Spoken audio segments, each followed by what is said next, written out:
Hello, how you doing? It's MrDoTheMath, and today we're going to talk about proofs. This is day one of proofs, alright?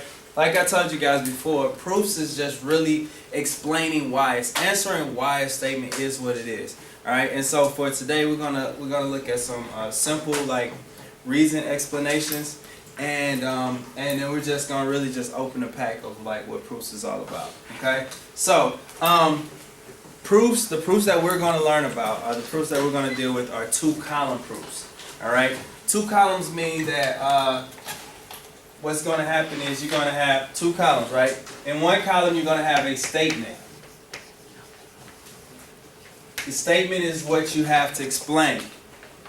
The reason, which is the second column, is going to be your explanation. Okay?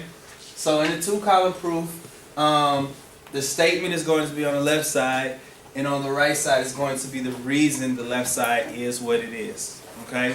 It is what it is. Okay? So, the reasons are always explained as theorems. We look at theorems to come up with our reasons. So, with the statement, the response to a statement, there will be a reflective theorem to explain it. Alright? A theorem it's a mathematical statement that can be proved. Right? And that's what you're using, right?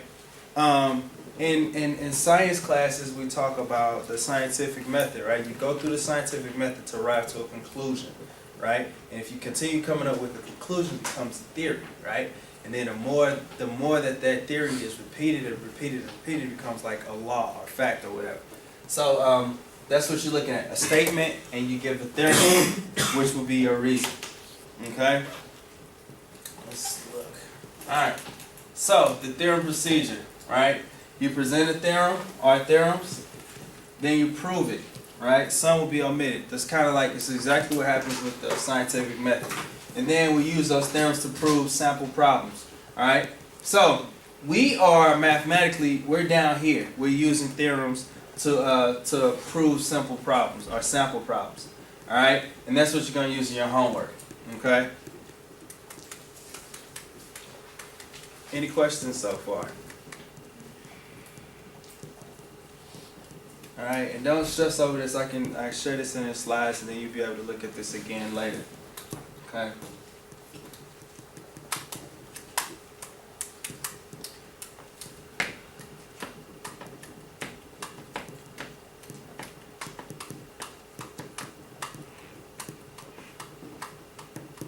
Alright, give you 5 seconds. 4, 3, 2, and 1. Alright, so now we're going to look at these theorems here's our first theorem. Alright, theorem 1. If two angles are right angles, then they are congruent. Alright, this is your first theorem.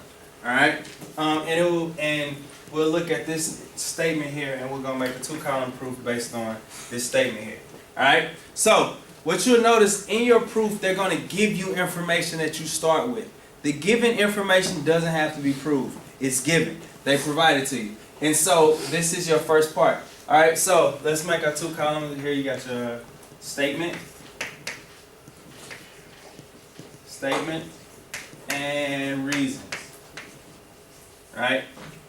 The first two statements are given, and so this is how you would explain it. Alright? It says, angle A is a right angle. Right angle means what? 90 degrees. Thank you. And angle B is a right angle. Right? The reason for this is it's given information. So you will put given across from these first two statements. You will write given there. Okay? And all your givens would be classified as number 1. Okay? So they gave us this information. They said angle A is a right angle and angle B is a right angle. You have to prove that A and B are congruent. Okay? Now in this particular proof, this is a simple proof because you don't have to go through excess steps to prove it, because they said angle A is right. Right is 90 degrees. Angle B is right. Right is 90 degrees. So we can go straight to our conclusion, which says angle A is congruent to angle B, because If two angles are right angles, then they are congruent. So the reason for this would be theorem 1. And you would write the theorem out. If two angles are 90 degrees, then they are congruent. Alright? What kind of statement is that? What kind of statement is that? Conditional statement, right. So your conditional statement proved this to be correct, right? So again, your first statement was your givens, right? And you were able to jump from your given to your conclusion because these two are found in a conclusion because they're both 90 degrees, right? So all we just did, and this is what proves this, we just said, hey, angle A is 90 degrees, angle B is 90 degrees, angle A and angle B are 90 degrees. So angle A and angle B are congruent. And that's what proofs is about. You know? Just plain and simple as that. So sometimes it's gonna seem like too simple, but that's just what it is. Okay? Any questions so far? You good? Yeah. Alright, let's look at this next one. Alright. So, theorem 2 says this. If two angles are straight, what does straight mean? 180 degrees, good. Two angles are straight, then they are congruent. So if you got two angles that are 180 degrees, they're congruent. And that's right. Alright? So this example won't be reflective of that. Let's go to the example that reflects that. Alright, did you need to see that theorem again? Here it is. So if two angles are straight, then they are congruent. Everybody got that? We good? Give me a head now, let me know we good. Alright, so let's look at this example. Alright, here we go. The diagram is as shown. Okay? Does everybody see this? Yes. Okay? So, to explain this, this is what you would say. Alright, so we got our picture. You can identify angle EFG. Angle EFG. EFG.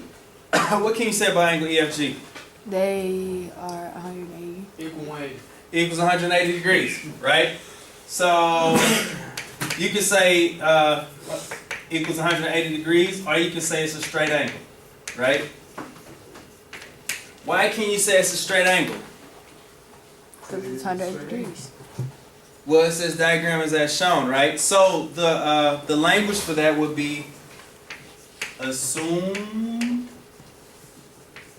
from Diagram. yes sir diagram. So that's what you would put. Assume from the diagram the angle EFG is 180 degrees. Also, angle HFJ is a straight angle, 180 degrees. And also assume from the diagram. Okay? You good, Courtney? Okay? Now, because both of those are 180 degrees, we can use theorem 2 to prove that, right? So, as a conclusion, we can say angle EFG is congruent to angle HFJ. Why?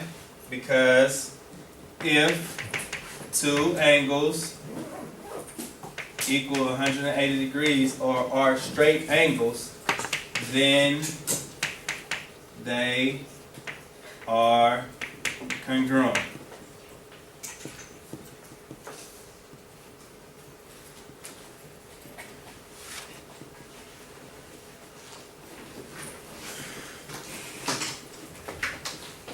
That's pretty much it right there.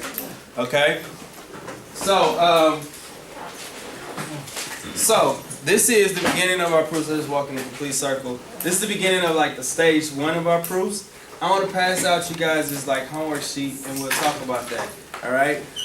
Don't forget to like and subscribe, and if you got any questions, comment below. MrDoTheMath out.